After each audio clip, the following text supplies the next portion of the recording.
Hey guys, welcome back to another episode of the Music Den. I'm your host, Armando Venditti. Hoping you guys are having a great day.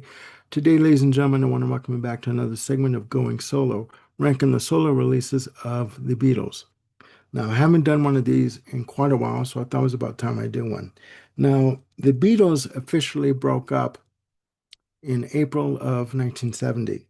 But to be honest and to be fair, there were problems within the band as far back as 1968 during the recording of the White Album, self-titled, and also for the recording sessions that happened after for the music that was eventually going to be turned into the Let It Be album. Those recording sessions fell apart. And George Martin, with regards to the White Album, thought that it was a very incoherent album, too long, too meandering, too many different directions. He thought that the White Album should have been a single album, and the Beatles at that point were fighting with one another. In fact, Ringo Starr had left the band during the recording sessions for the White Album. He returned a few days later, but also during the recording sessions for the material that would eventually become Let It Be. Both John Lennon and uh, George Harrison would leave the band temporarily. And George Martin was convinced by Paul McCartney to return to the band to record the final album, which would be Abbey Road. But he had said to Paul McCartney, I'll produce the album if you let me produce the album the way I'm used to doing it. And Paul McCartney said, absolutely, we want you to produce it. Please come back and work with us. Well, when the announcement came in April of 70 that the band had broken up, their fans, sorry, and the music press were abuzz. The fans were freaking out. Only people that worked with them, that were close to them, knew what was really going on. And John Lennon had said to a reporter, "Listen, we have been together for since recording since 1963, releasing albums since 1963. We have been releasing two albums a year since 63, releasing a single every 30 days. And eventually, things happen. Bands break up. It's not the end of the world. We were just a band, and our time with working together is at a close, and we have to move on." So, I mean, it happens. It's unfortunate, but again, people that were close to the band knew what was going on and that their breaking up was an eventuality that was going to happen sooner or later. So, in putting together my list, I've got four albums to discuss. I knew what my number four was going to be, and I thought I knew what my number one was going to be, but I was surprised. I changed my mind. Now, coming in at number four, I have Ringo Starr with Sentimental Journey, released March 27th, 1970, and all the releases were through Apple Music. And I should also note that all of the releases, the solo releases from the band, happened within 1970, between March and December of that year. So, getting back to Sentimental Journey, it is an album of traditional jazz and standards recorded from the 27th of October of 69 to the 6th of March of 1970, the only solo album to be produced by George Martin, with a playing time of 34 minutes and 3 seconds. Upon release, the album reached number uh, 22 in the US, number 42 in Canada, and number 7 in the UK. For me, out of the four albums, this is the one album I would not go back to. I'm not a fan, unfortunately, of Ringo Starr's voice. I do think that he did a great job on Octopus's Garden on Abbey Road, but I don't believe that that this album is a good album. He does songs like Sentimental Journey, the title track, Night and Day, Whispering Grass, Don't Tell the Trees, Bye Bye Blackbird, I'm a Fool to Care, Stardust, Blue Turning Gray Over You, Love is a Many Splendid Thing. It's not for me. It's not a good album. It's not one that I would go back to. Um, he's released 21 albums, studio albums, in his solo career, which is fantastic. But for me, Summer Journey is not a journey I want to go on. So that's number four. Coming in at number three, I have, as I look at my notes, John Lennon with Plastic Ono Band, released the 11th of December, 1970. Again, released through Apple, as all the releases are, with a playing time of 36 minutes and 16 seconds, recorded in June of 1970, also on the 26th of September to the 23rd of October 1970. The album was produced by Lennon, Yoko Ono, and Phil Spector. The album upon release reached number six in the US, number eight in the UK, and number two in Canada. So this was a popular album. The single that was released from the album was Mother, a good album. I like side one better than side two. I think that John Lennon, along with the rest of the Beatles at this time, were basically rebelling against the releases the music that the band members recorded with one another. This album is an angry album. It's an album of introspection, of contemplation, of protest, of anger, of rebellion. Mother is a good track. Other songs of note are Hold On, I Found Out, Working Class Hero is a wonderful track. Isolation is another good track. Remember, track number six, is a startling track for me. It ends in a very startling way. Phil Spector does play piano on the track Love. Other songs of note are Well, Well, Well, Look at Me. John Lennon also enlisted Ringo Starr to play drums on the album on most of the tracks. He also enlisted the assistance of Billy Preston to play grand piano on track 10. It's a good album. Again, I like side one better than side two, but to me, it's also a very angry album. There's a lot of yelling on this album, and I don't know why. John Lennon at that point was rebelling against what the Beatles had recorded. He also has stated in other interviews that he never liked anything that the Beatles recorded. He said that the side two, the medley side of Abbey Road was shit. He also referred to the Beatles as bastards at one point. But you know what? That was his opinion. It's a good album. Um, I need to listen to it some more. And if I ever did this ranking again, it might be higher. But right now, it's number three. Coming in at number two, I have Paul McCartney with McCartney. This was going to be my number one, but I changed my mind at the last minute. Upon release, it reached number one in the US and number two in the UK. Released on April 17th, 1970, with a playing time of 34 minutes and 22 seconds, recorded from the 1st of December 1969 to the 25th of February 1970, produced by Paul McCartney. 13 songs in total.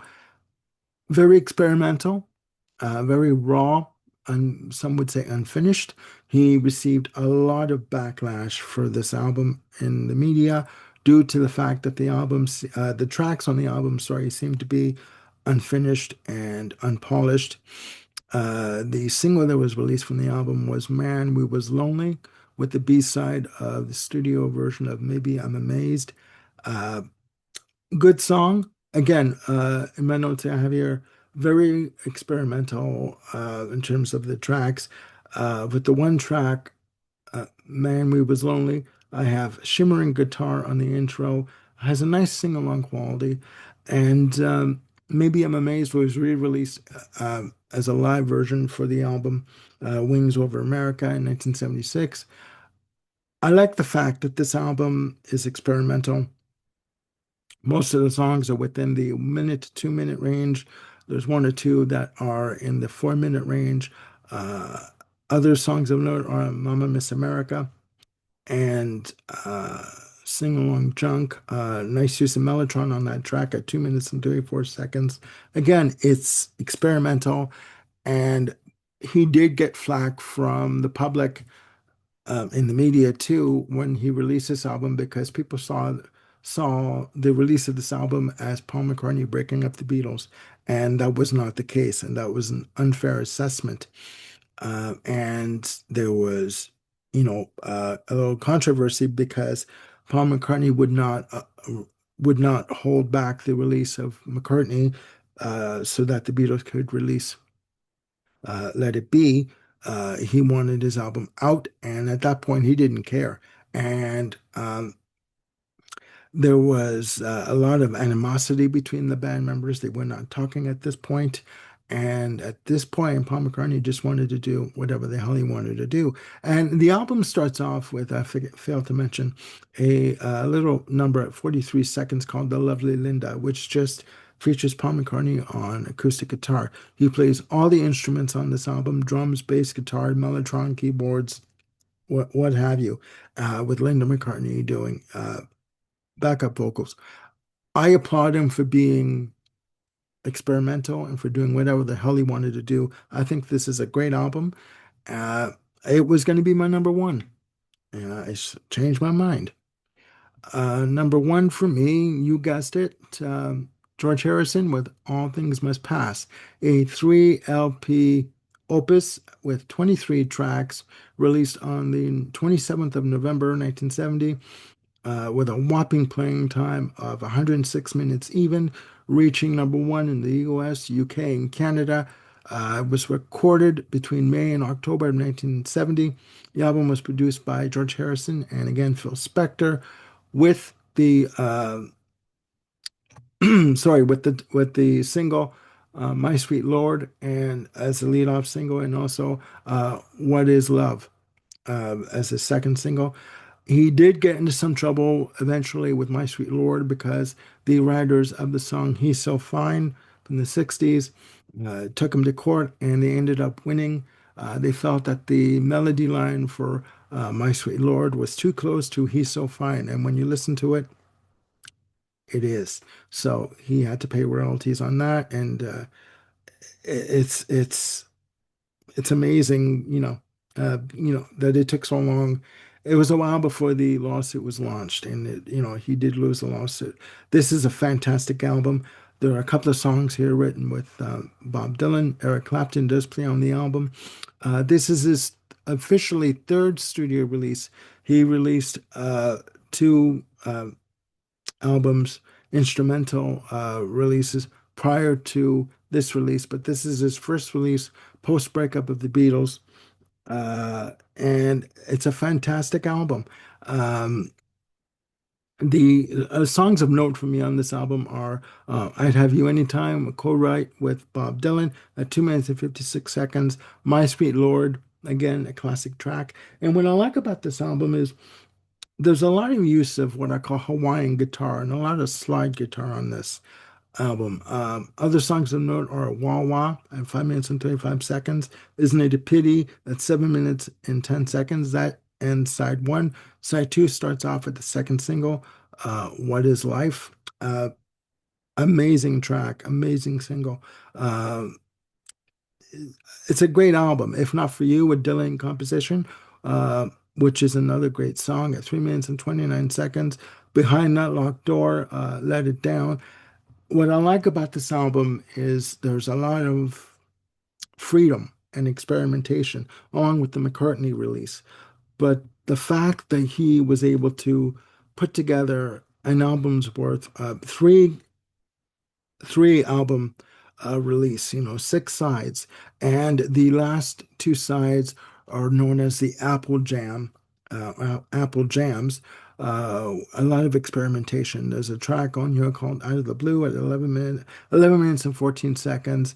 And other songs on the experimental side of the album are It's Johnny's Birthday at 49 seconds, Plug Me In, I Remember Jeep, which features John Lennon and Yoko Ono on hand claps, Ginger Baker of Cream on drums, and the final track on the album is Thanks for the Pepperoni. What I like about All Things Must Pass is the fact that he, George Harrison, did whatever the hell he wanted to do. And he amassed so much material that he was allowed to release, or he wanted to release. He didn't have to ask anyone's permission. He wanted to release all of this material. And in doing so, he basically announced that he had arrived as a solo artist. This album was an amazing success. In 2021, it received a 50th anniversary reissue edition, a box set. And after listening to this album again, I'm thinking about buying the box set. Okay, so there you have it, guys. Going solo, ranking the solo releases of the Beatles. Please put down in the comments your ranking of these albums. Again, there are no right or wrong answers, just opinion. And yeah, I hadn't done one of these episodes in quite a while, and I wanted to bring these albums up and speak and talk about them and bring them to your attention. And and again, please put your comments down below and your rankings of your favorite Beatles solo releases. I'm going to be back with more shows with Jim Bricker, Ken Cheshire, Sagosh, and eventually Bill Schuster. And also Don Bryant is coming up on the channel again. We're going to be doing more shows together, and we're going to be getting these episodes to you as quick as we possibly can. So please uh, stay tuned for that. Look after yourselves and one another, and I will see you soon on another episode of The Music Den. Bye for now.